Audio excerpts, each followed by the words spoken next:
When a black teenager stops to help a stranded pregnant woman on a quiet suburban road, he has no idea that his small act of kindness will change his life forever. What he doesn't realize is that the woman he helps is connected to a world far beyond his own.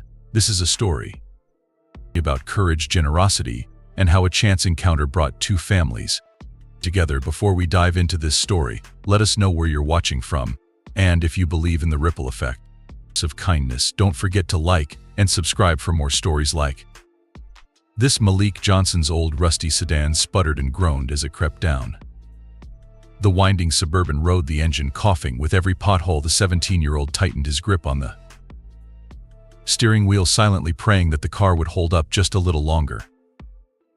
It wasn't much to look at: paint peeling, muffler W battling, but it was all he had. And he needed it to make it to the grocery store on time. This interview mattered. It wasn't just about a paycheck. It was about helping his mom keep food on the table and ensuring his younger brother stayed focused on school. Malik exhaled deeply, stealing a glance at the fuel gauge hovering precariously above E.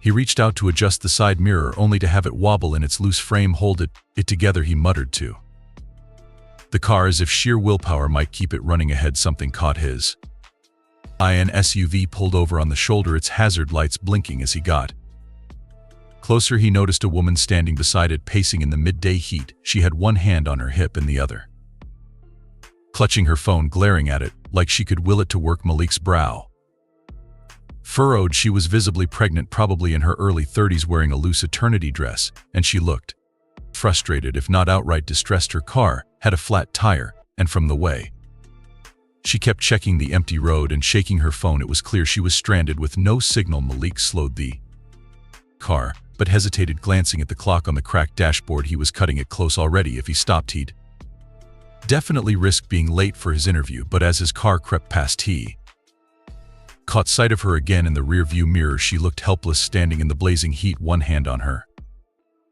belly. Malik sighed, thumping the wheel lightly before pulling over. He put the car in park and climbed out, jogging back toward her. Excuse me, he called out, raising a hand. As he approached, the woman turned sharply, her hand clutching her phone tighter. She looked him up and down, her eyes narrowing slightly. Hey, sorry to bother you, Malik said quickly, holding his hands up in a gesture of reassurance. You look like you could use some help. Flat tire, right? The woman hesitated, her gaze darting from Malik to his beat-up car parked a few feet away. Malik could sense her unease. I promise I'm just here to help, he added, keeping his voice calm. I know how to change a tire, and you don't look like you should be out here in this heat for too long. Rachel bit her lip, then nodded, exhaling in relief. Yes, it's the tire. I hit something back there and I've been trying to call someone, but there's no signal. She gestured to her phone, frustration laced in her tone. No problem, I'll take care of it, Miki said. He moved to the back of her SUV, motioning toward the trunk. Do you have a spare? Yes, under there, Rachel said, stepping back and wiping sweat from her forehead. Malik opened the hatch and located the tools and spare tire. He knelt beside the shredded front tire and got to work. The midday sun bore down on him, sweat forming on his brow as he loosened the lug nuts. Meanwhile, Rachel paced in a small circle, one hand resting on her belly as she tried to calm herself. How far along are you? Malik asked casually, trying to make conversation as he worked. 37 weeks, Rachel said, glancing at him nervously. It's getting close, no kidding.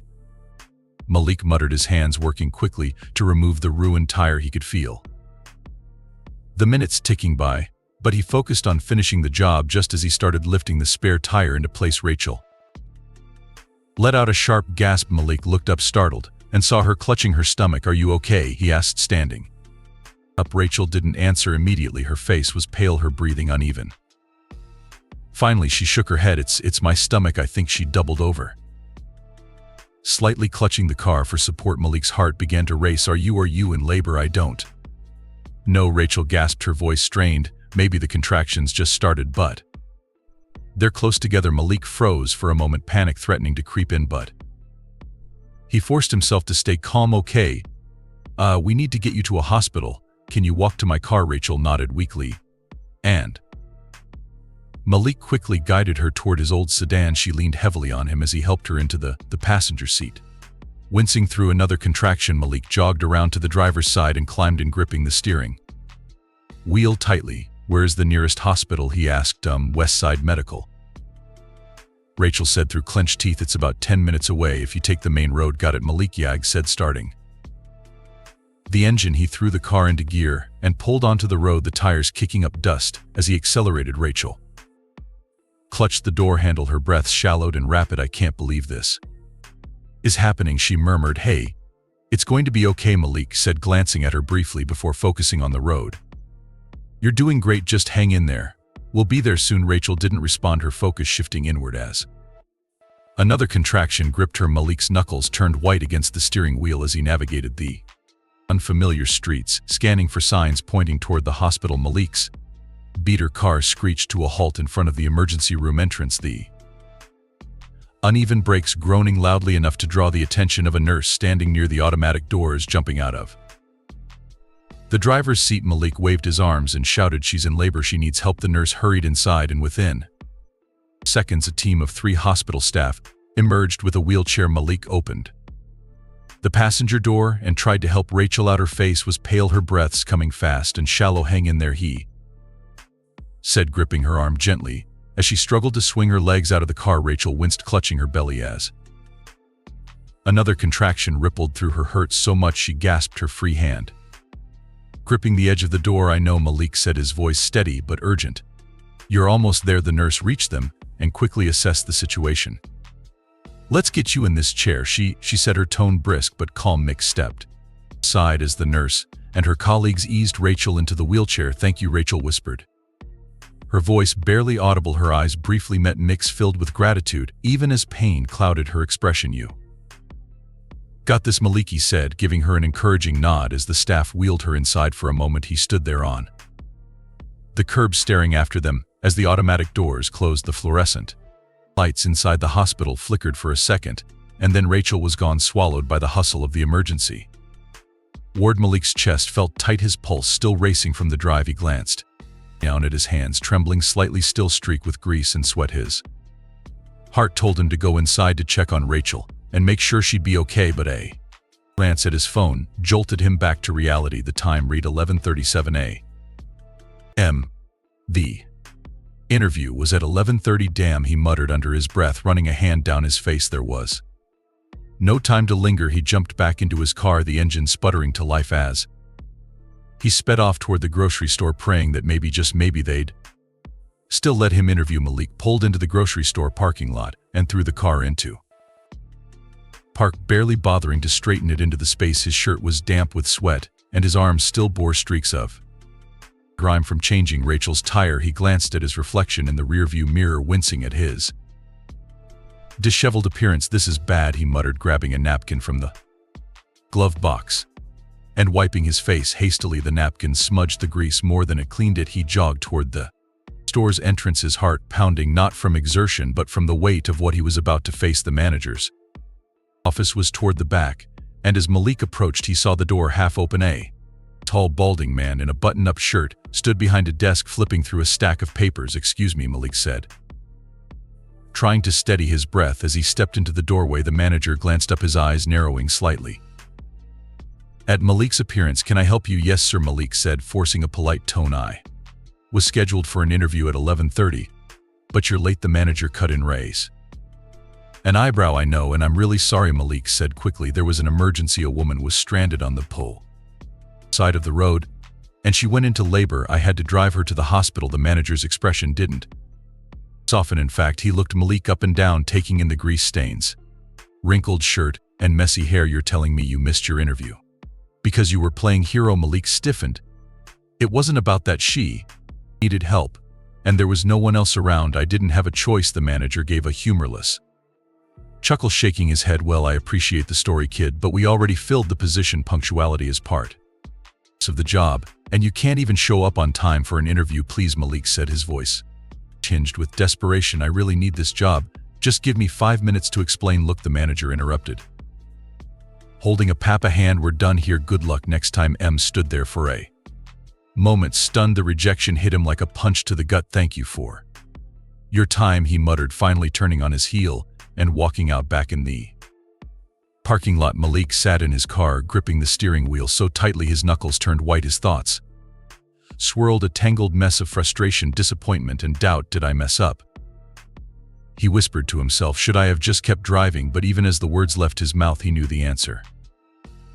Letting Rachel fend for herself on that road wasn't something he could have lived with. Still, the sting of losing the job lingered. It wasn't just about him, it was about his mom, who worked double shifts at the diner, and his little brother Jaden, who counted on him to help keep the lights on. Unable to bring himself to go home just yet, Malik started the car and drove aimlessly through the city. His thoughts were heavy, his gaze unfocused as buildings blurred past the window.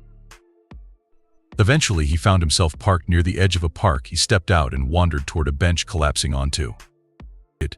With a deep sigh, in front of him, children played on a jungle gym while their parents sat on nearby picnic tables chatting and laughing. The scene stirred something in Malik, an ache for the simpler times when his family had felt whole, but those days were long gone, replaced by the weight of responsibility and the constant scramble to make ends meet.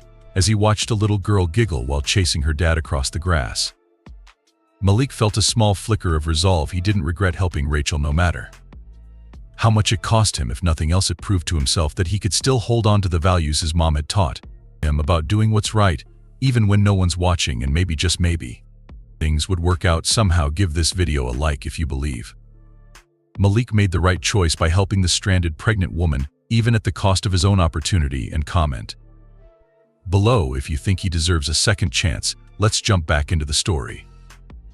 Inside the hospital, the chaos of the emergency room faded as Rachel Miller was whisked into the maternity ward. A nurse firmly gripping the handles of her wheelchair. Her contractions came harder and faster now, each one wrenching a sharp gasp from her lips. Deep breaths. Mrs. Miller, we're almost there, the nurse said, her voice calm but purposeful. I don't know if I can. Rachel panted, sweat dampening her hairline. Her hand clutched her belly as the pain crashed over her like a wave. You're doing great, another nurse reassured her as they pushed the wheelchair into a delivery room. We'll take care of you. The medical team sprang into action. One nurse helped Rachel onto the delivery bed while another attached monitors to track the baby's heartbeat. A doctor stepped in, her presence commanding yet comforting. Mrs. Miller, I'm Dr. Ortega, the woman said, sliding on a pair of gloves. We're going to get you and your baby through this safely. Let's take a look. Okay, Rachel nodded, weakly clenching the sheets beneath her as another contraction gripped her. The room blurred slightly as she struggled to focus, panic gnawing at the edges of her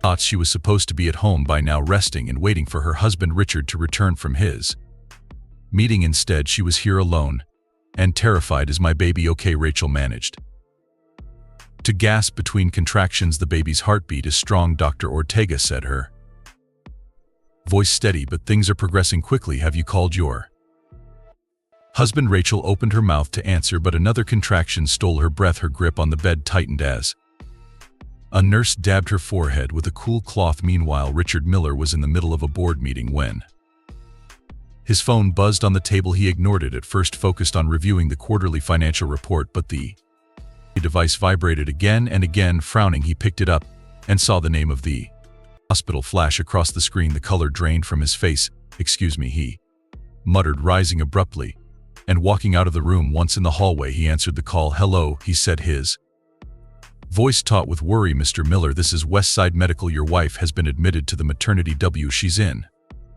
labor. Richard's heart dropped. She's not due for another few weeks, is she? Are they okay? I can't provide details over the phone, but I'd advise you to come to the hospital immediately, the nurse replied. I'm on my way, Richard said, already striding toward the elevator. Back in the delivery room, Rachel was in the thick of it. Her contractions were nearly constant now, and tears pricked at the corners of her eyes. She squeezed the nurse's hand, trying to channel her pain somewhere, anywhere. Rachel, you're fully dilated. Drive, Ortega announced after a quick check. It's time to push. Rachel shook her head weakly, exhaustion pulling at her every muscle. I can't do it. Yes, you can, the doctor said, firmly leaning closer. Your baby is ready, and you are too. On the next contraction, I want you to push as hard as you can. Okay, Rachel nodded, though doubt still clouded her expression. The next contraction came like a freight train, and with a guttural cry, she bore down, gripping the bed rail so tightly her knuckles turned white. That's it, Rachel, keep going, the nurse urged. Richard burst into the hospital, his suit jacket flapping behind him as he rushed toward the front desk. My wife, Rachel Miller, she's in labor, he said. Breathlessly, the receptionist nodded. Maternity ward, 3rd floor, room 305, take the elevator to your left. Richard didn't wait for further instructions, bolting toward the elevator and jamming the button repeatedly until the doors slid open. His thoughts raced as the elevator climbed. Was Rachel okay? Was the baby okay? When he finally reached room 305A, nurse stopped him at the door. Your wife is delivering now. You can go in, but stay near the back to give the doctor space, she instructed. Richard nodded and stepped inside. The scene hit him like a punch to the chest. Rachel was on the bed, her face contorted in pain, sweat soaking her hair. Rachel, he said, his voice breaking. Her eyes fluttered open at the sound of his voice, relief flooding her features. Richard, the first, I'm here, he said, crossing the room and taking her hand. You're doing great. Rachel gave him a weak smile before another contraction stole her focus. Push, Rachel, Dr. Ortega commanded. With a final primal cry, Rachel pushed one last time, and then suddenly the room was filled with the sharp, piercing cry of a newborn. It's a boy, Dr. Ortega announced, holding up the tiny, wriggling baby. Rachel collapsed back onto the bed, tears streaming down her face as the nurse placed the baby on her chest. Richard stood frozen for a moment, overwhelmed by the sight of his son, before leaning down to kiss Rachel's forehead. You did it, he whispered, his voice thick with emotion. Later that evening, Rachel lay propped up in bed, Mason swaddled and sleeping soundly in her arms. Richard sat in a chair beside her, his hand resting on her leg. I thought something terrible had happened, Richard admitted when the hospital called. I thought. He trailed off, shaking his head. I'm just glad you're both okay. Rachel smiled softly, running a finger along Mason's tiny hand. It wasn't just me, I had help. Richard frowned. What do you mean? Rachel recounted the story. How she got a flat tire on the side of the road, how a young black teenager stopped to help her even though he was clearly on his way somewhere important. She described how he stayed calm, drove her to the hospital, and disappeared before she could properly thank him. His name was Malik, she said quietly. He couldn't have been more than 17. He saved us. Richard leaned forward, his expression intent. Do you know how to find him? Rachel shook her head. No, just his first name and his car. It was old and beat up, like it might fall apart any second. Richard sat back, his jaw tightening. Then we'll find him no matter what it takes. Rachel looked at him, gratitude and pride shining in her eyes. Thank you, we owe him more than we can ever repay, Richard said firmly. He glanced at Mason sleeping peacefully in Rachel's arms. The thought of what could have happened if Malik hadn't stopped filled him with a deep, unshakable resolve. The familiar squeal of his old sedan's brakes echoed in the driveway as Malik pulled up to the small house he called home. He killed the engine, which gave one final sputter before falling silent for a moment. Malik just sat there, gripping the steering wheel and staring out the windshield. The tight knot of disappointment in his chest felt heavier. Now that he was home, the Johnson house was nothing remarkable, a one-story structure with peeling paint, a sagging porch, and a yard dotted with patches of dirt where grass had long since refused to grow. It was a place that showed its years and struggles, but to Malik it was still home. Inside, the sound of Malik's car pulling in had already brought his mother Vanessa to the front door. She was in her late 30s but carried herself with a quiet strength that belied the lines of exhaustion etched into her face. Her diner uniform, a pale blue polo shirt and black slacks, was wrinkled from her double shift, but she still smiled when she saw her son. There's my hard-working man, she called, wiping her hands on a dish towel. How'd it go? Did they hire you? Malik hesitated as he stepped out of the car, avoiding her gaze as he grabbed his worn backpack from the passenger seat. Let me come in first, he muttered. Vanessa frowned slightly, but stepped back into the house, holding the door open. Malik's home, a younger voice called from the kitchen. Jaden, Malik's 16-year-old brother, leaned against the counter, a textbook and notebook spread out in front of him. He looked up with a grin, his dark eyes bright with hope. So you get the job? Malik dropped his backpack near the couch, his shoulders slumping. He rubbed the back of his neck and finally forced himself to meet their eager faces. No, he said, his voice heavy with defeat. Vanessa blinked, her smile faltering. What happened? You were dressed and out the door early. Did something go wrong? Jaden Stepped closer, his grin fading into concern. They didn't like you or something. Malik sighed and sank onto the couch, running a hand down his face. It's not like that, he said, his voice quiet. I didn't even get to the interview. Vanessa sat down beside him, her brows furrowing. Why not? There was this woman. Malik began, leaning forward, his elbows on his knees. Her car broke down on the side of the road. She was pregnant, real pregnant. She had a flat tire, and nobody else was stopping to help her. I couldn't just leave her there. You stopped to help? Vanessa asked, her voice a mix of surprise and admiration. Yeah, Malik said, nodding. I tried to fix her tire, but before I could finish, she started having contractions. She was going into labor. Wait, what? Jaden said, his eyes widening. Malik nodded, his jaw tightening. They wouldn't even let me explain. They just looked at me like I was some kind of joke. Vanessa reached out, placing a hand on his shoulder. I'm so sorry, baby. I know how much you wanted this. This was my chance, Mom, Malik said, his voice rising with frustration. I'd been trying for months. I needed it for us. You're working yourself to the bone. And Jaden, he glanced at his brother, his voice softening. Jaden shouldn't have to worry about all this. He needs to focus on school. Jaden frowned, crossing his arms. I could get a job. You know, I'm old enough now. I could work weekends or after school. No, Malik said firmly, shaking his head. You're not doing that. You're going to keep your grades up and stay focused so you can go to college. Jaden shot back. What about you? You're always saying I need to go to college, but what about what you want? You're way smarter than me. Malik, don't, Malik said sharply, cutting him off. He exhaled and leaned back against the couch, staring up at the cracked ceiling. This isn't about me. Vanessa's voice was gentle but firm. It should be. Malik, you've already sacrificed so much for this family. You don't have to carry the weight of everything. Malik shook his head, a wry smile tugging at the corners of his mouth. If I don't, who will? Dad. The word came out bitter, the sting of abandonment still fresh after all these years. A heavy silence settled over the room, broken only by the hum of the old refrigerator in the kitchen. Vanessa sighed, sitting straighter and giving Malik's shoulder a squeeze. I know it's hard right now, but don't give up. You've got a good heart, Malik, and things have a way of working out for people like you. I believe that. Yeah, Jaden added, a small grin creeping back onto his face. You're basically a hero now. Malik Johnson, tire changing, baby savior. Bet that looks good on a resume. Emily couldn't help but laugh at that, the tension in his chest easing just a little. Yeah, maybe I'll put that in my cover letter. Vanessa stood, brushing her hands on her apron. All joking aside, Malik, we're proud of you. You did the right thing. That woman and her baby are safe because of you. A job will come. It's just a matter of time.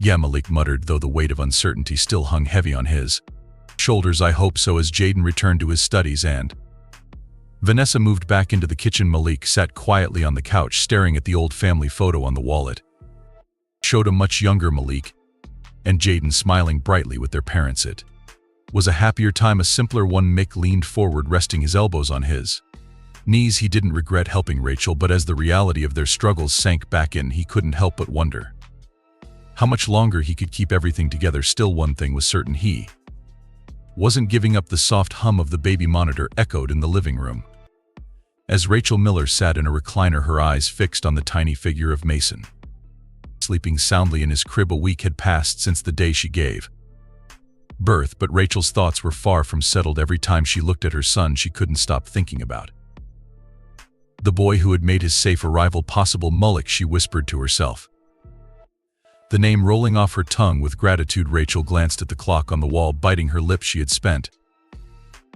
every day since returning home preoccupied with finding a way to thank him. Richard, her husband, had been patient with her restlessness, but she knew she couldn't keep this inside any longer. She needed to act. When the sound of keys jingling reached her ears, Rachel perked up. The front door opened, and Richard walked in, pulling off his tie and shrugging out of his jacket. Hey, he said, giving her a warm smile. How's Mason? Fast asleep, Rachel replied, but her tone was distracted. Richard noticed. Immediately, he crossed the room and sat on the armrest of her chair, brushing a strand of hair from her face. You're still thinking about him, aren't you? Rachel nodded, her hands gripping the edges of the blanket draped over her lap. Richard, we have to find him. That boy didn't just help me, he saved me. He saved Mason. We can't let this go. Richard exhaled, running a hand through his neatly combed hair. I've got back-tack meetings this week, and we don't even know where to start. It's been days. What if he doesn't want to be found? He Deserves to be thanked properly, Rachel insisted, her voice firm. We know his name. We know his car. That's enough to start. Richard studied her for a moment, the conviction in her eyes undeniable. Finally he nodded. All right, I'll see what I can do. The next morning the Millers climbed into a sleek black SUV accompanied by one of Richard's trusted bodyguards, Kevin, a broad-shouldered man in his late 40s with a quiet but commanding presence. Rachel sat in the passenger's seat, Mason's car seat secured behind her. Though the baby had been left at home with a nanny, Richard adjusted the rearview mirror and glanced at Rachel.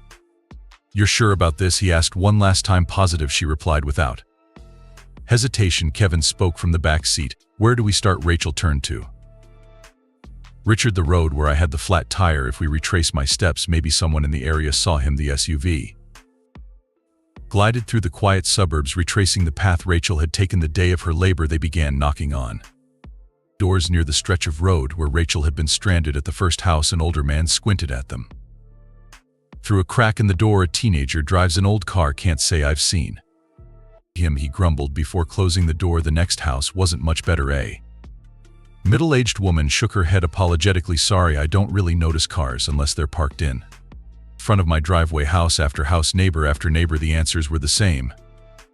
Either no one had seen Malik, or they didn't remember him. Rachel grew increasingly worried as the hours ticked by. She turned to Richard, her voice tinged with frustration. What if we don't find him? What if he lives farther away and we're searching in the wrong place? We'll find him, Richard said reassuringly. Though doubt flickered briefly in his own eyes, their luck changed when they stopped at a gas station on the outskirts of town. Kevin parked the SUV and Rachel and Richard stepped out. The station attendant, a young man with a baseball cap, turned backward, leaned lazily against the counter as they approached. Excuse me, Richard said, pulling out his phone and showing the attendant a picture of an old sedan Rachel had sketched earlier. Have you seen a car like this around here? We're looking for the person who drives it. His name's Malik. The attendant raised an eyebrow. Yeah, I've seen that car. Comes through here every once in a while. Looks like it's held together with duct tape. Honestly, Rachel's heart leapt. Do you know where he lives? The attendant scratched the back of his neck. Not exactly, but I've seen it parked in a neighborhood a few blocks east of here. Might want to start there. Thank you, Rachel said, her voice filled with relief. The neighborhood was quiet, with narrow streets lined by modest houses in varying states of upkeep. The SUV crawled along as Rachel scanned the driveways, her eyes darting from car to car. Then she saw it there, Rachel exclaimed, pointing to a driveway just ahead. Kevin slowed the SUV to a stop, and Richard followed Rachel's gaze. There it was, the beat-up sedan that had come to her rescue. The house was small and weathered, its porch sagging slightly under years of wear. A tattered screen door hung crookedly, and the yard was dotted with patches of weeds. Rachel's heart swelled with a mix of excitement and nervousness. This is it, she whispered. Kevin stepped out, first adjusting his suit jacket. As he approached the front door, he knocked firmly, the sound echoing in the quiet afternoon inside. Malik had been sitting on the couch scrolling through job postings on his phone when the knock